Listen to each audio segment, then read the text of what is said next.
39 के साथ तो आप एक पार्लिमानी पार्टी बन गए हैं पाकिस्तान तहरीक इंसाफ, लेकिन मखसूस नशस्तें अभी आपको नहीं मिल रही क्योंकि उसमें इबहाम मौजूद है, क्योंकि आपकी पार्टी का कोई स्ट्रक्चर मौजूद नहीं है।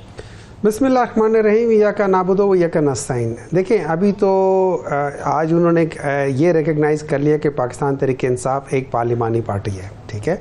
इंशाअल्लाह ताला अगले 4 से 6 हफ्तों के अंदर या 3-4 महीनों के अंदर अंदर वो ये भी वो मान लेंगे कि पाकिस्तान तहरीक इंसाफ के 2/3 मेजॉरिटी है। जब ये सारे ट्रिब्यूनल्स के आ जाएंगे तो फिर हमारे और हुकूमत भी हमारी वो हो जाएगी। ये सब चीज़ मानना पड़ेगा। अब आपके पॉइंट पर आते हैं। इलेक्शन कमीशन को इबाम है, किस चीज़ का इबाम है? अगर वो कहते हैं, इलेक्शन कमीशन कहता है कि ये इलेक्शंस नहीं है, तो फिर इलेक्शन से पहले वाला जो आखिरी इलेक्शन जिन्होंने नहीं माना तो उससे पहले वाले पोजीशन पे चले गए। एग्रीड? मतलब मैंने जो इलेक्शन कराया है, आज डिक्लेरेशन देना है, वो जाहिर है पार्टी का कोई ओहदेदार के सिग्नेचर के साथ जाएगा ना। देखे ना पार्टी का कोई ओहदेदार नहीं है। इससे है कि अगर आज के दिन इलेक्शन जो हुआ है वो आप नहीं मानते तो इससे पिछला जो इलेक्शन था फिर उस पर बात चली जाएगी।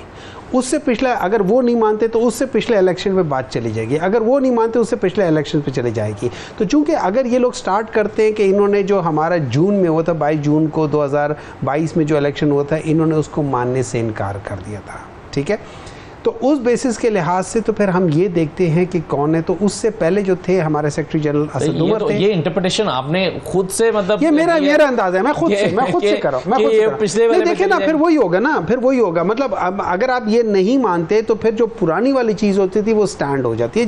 जो मेरी अंडरस्टैंडिंग है, हो सकता है मैं गलत हूँ, हाफिज साहब मुझे या करेक्ट कर सकते हैं या मुझे कह सकते हैं कि यार तुम गलत थे या कम है, जो मर्जी है। देखिए, मैं तो अपनी सोच के लिहाज से कर रहा हूँ, लेकिन वन वे और another way it's a matter of time. It's a matter of time. अगर वो नहीं मानते, हम फिर इलेक्शन कल परसों करवा लेंगे, उसके बाद हो जाएगा। अगर वो कहते हैं कि ये चीज़ें इसमें हम उस लिहाज से कर लेंगे। लेकिन हैविंग सेड दैट थिंग, देखिए अभी हमारा जो आखिरी इलेक्शन हुआ है उसके ऊपर अभी इलेक्शन कमीशन बैठा हुआ, उन्होंने उसके ऊपर कोई चीज़ कहा नहीं है कि ये गलत है वो है, लेकिन उसके ऊपर बैठा हुआ उसको नोटिफाई नहीं कर रहा। तो यहाँ पे बायसिज्म ऑफ इलेक्शन कमीशन है फ्रॉम द डे 1, बल्कि डे माइनस से जिस लिहाज से ये कर रहे हैं। देखिए प्रॉब्लम ये है कि ये आप देखिए, ये 2022 से जिस लिहाज से इलेक्शन कमीशन ने पहले स्टार्ट किया, फिर उसके बाद जुडिशरी स्टार्ट कर देगी, उसके बाद फिर सारा सिस्टम जो था ना, वन वे और अनदर वे या प्रेशर पे या किस वजह से ये सारी चीजें। ये कोर्ट ऑफ लॉ का पॉइंट नहीं है ना कि ये जी बदनीयती से कर रहे हैं। बदनीयती अब आप स्कैन नहीं कर सकते, कोई मशीन नहीं है हमारे पास, ये बदनीयती है। देखिए आपकी हरकतों से पता चलता है। आपको पता चल रहा है ना, सुप्रीम कोर्ट को नहीं पता चल रहा, सबको पता चल रहा है, सबको पता चौक साहब अगर आप सही करा लेते और आज भी करा लें तो शायद बहुत सारे मसाइल हल हो जाएंगे। देखिए जी, इसमें कोई शक नहीं है कि बहुत सारे हाफिज साहब ने बहुत अच्छे तरीके से लाइट डाली। अनफॉर्चुनेटली उन्होंने सिर्फ उस तरफ लाइट डाली जहाँ ये डालना चाहते थे, दूसरी तरफ इतनी लाइट डाल नहीं रहे। देखिए बेसिक मसला क्या है? बेसिक मसला ये याद रखना, मैं क्यों कहता हूँ कि ये लोगों की नीयतों की बात होती है। अब आप ये याद रखें, टाइमलाइन के लिहाज से लिखिए, इलेक्शंस आ रहे हैं। इलेक्शन कमीशन ने पाकिस्तान तहरीक इंसाफ के डिसीजन पे बैठ के 3 महीने 3.5 महीने कुछ नहीं बोला। फैसला महफूज किया, फैसला महफूज कर लिया ना। नहीं महफूज कर लिया, क्यों महफूज किया भाई? आप उसी वक्त बताओ। आप अगले को देखें, आपने बेनिफिट ऑफ डाउट देना, यार तुम्हारी गलती है, एग्जाम से पहले तुम जाके, तुम्हारे पास टाइम है, जाके अपना रोल नंबर ठीक कर दो। तुम एक दिन पहले कहोगे यार तुम्हारा रोल नंबर ठीक नहीं है, अब वो एक दिन में या 2 दिन में वो बंदा क्या कुछ नहीं करेगा। This is a serious concern, ठीक है। उस बेसिस पे अब आ जाते हैं बात। इलेक्शन कमीशन कहता है, सबसे पहले तो हमारे ऑनरेबल चीफ जस्टिस साहब कहते हैं कि जी आपसे हमने बल्ले का निशान ले लिया, मान लिया बल्ले का निशान ले लिया। जब बल्ले का निशान ले लिया तो जो कॉन्स्टिट्यूशन है वो ये ज़रूर कहती है कि इनके पास सिंबल नहीं होना चाहिए पीस ऑफ इलेक्शन, वो ये नहीं कहती है इनको दूसरा एक सिंबल नहीं मिलना चाहिए। पाकिस्तान तहरीक इंसाफ एज ए पाकिस्तान तहरीक इंसाफ रहेगी, उसको एक सिंबल रहेगा, एक सिंबल मिलेगा as a party, because it's a registered party. लेकिन कहीं नहीं लिखा हुआ, सर हिलाने की जरूरत नहीं, कहीं नहीं लिखा हुआ, ठीक है। आप ये प्रिज्यूम ना करें कि उसके बाद हर एक बंदे को इंडिविजुअल मिलेगा, कहीं नहीं लिखा हुआ कि हर एक को इंडिविजुअल मिलेगा।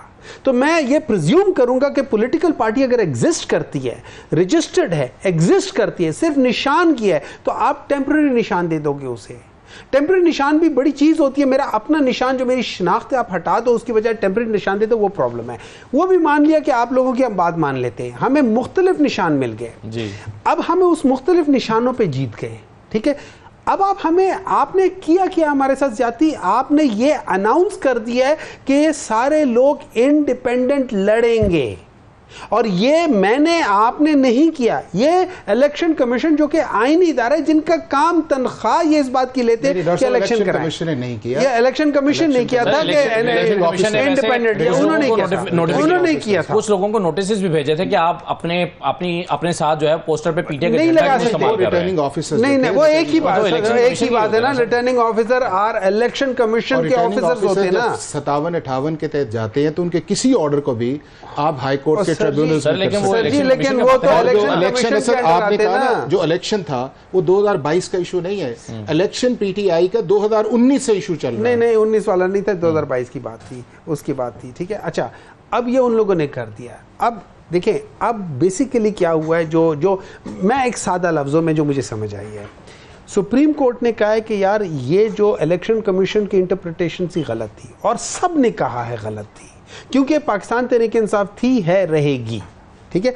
अब उन्होंने कहा है कि इसमें आप मुझे इंडिपेंडेंट कर रहे हो और मेरे साथ सारी ज्यादती कर रहे हो, तो अब इस जगह पे मेरी नज़र में, इस जगह पे जब आप सब चीज़ों को वापस करते हो और मेरे साथ जो ज्यादती हुई है उनको रिवर्स करते हो, तो मुझे आप ये बेनिफिट देते हो कि यार जब आप लोग एज एन इंडिपेंडेंट फाइल कर रहे थे, तो चूंकि हमने ये सेट असाइड कर दिया, तो उससे पहले जो भी है आर्टिकल 51 कर ले, जो भी कर ले, हमने वो सारी चीज़ें हटा के उससे पहले जो आपके पास टाइम पीरियड होता है जिसमें आप अपनी वो क्या कह सकते हैं, भेजते हो, नॉमिनेशंस करते हो, सब कुछ करते हो, और पार्टी से आप आर्टिकल 66 इलेक्शन एक्ट के तहत आप एक सर्टिफिकेट लेते हो, वो सारे डिपॉजिट करते हो। ये 15 दिन है। उन्होंने कहा आप बेसिकली इन 15 दिनों में, इस वजह से 15 दिन, मैं ये समझता हूं कि हमें वो जो 15 दिन मिले वो ये मिले, क्योंकि मेरी ये नजर है। अब मैं थोड़ा सा यही तो बुनियाद है रिव्यू की, जो पीपल्स पार्टी ने भी की है।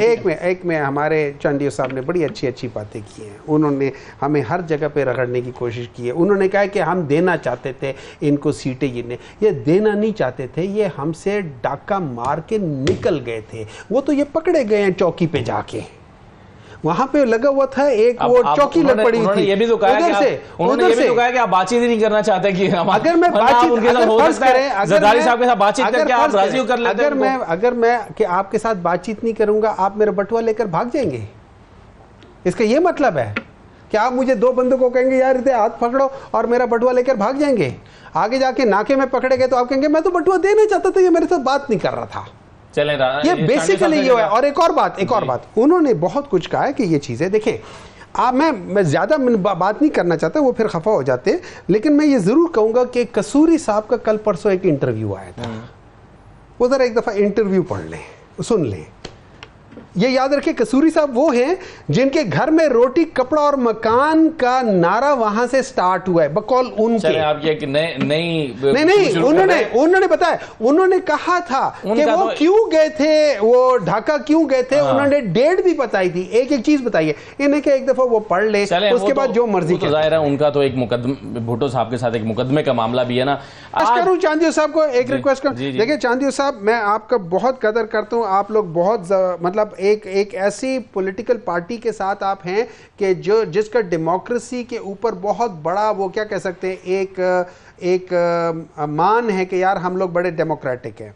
आप लोग कहते कि हम बात नहीं करना चाहते। देखिए, अगर हम बात नहीं करना चाहते, अगर आप लोग उसके बावजूद, आप लोगों को चाहिए कि अगर ये आप लोग डिजर्व या आप लोगों की पार्टी को नहीं मिलनी चाहिए सीटें, don't contest in the spirit of the democracy. Number 2, अगर हम आपसे बात नहीं करना चाहते तो इसका यह मतलब हरगिज नहीं है कि आप हमारे ऊपर कदगन डालें। अगर कोई सीटें आपको पता है, और आपको पता है, पूरी तरह पता है कि कितनी सीटें हमसे गलत ली गई है, हमें पता है कि हमारे लेकिन बाकी तो आप प्लीज कम से कम वो काम ठीक कर ले, हमें छोड़ देना, हम बुरे हैं, आप तो सही काम कर लेना।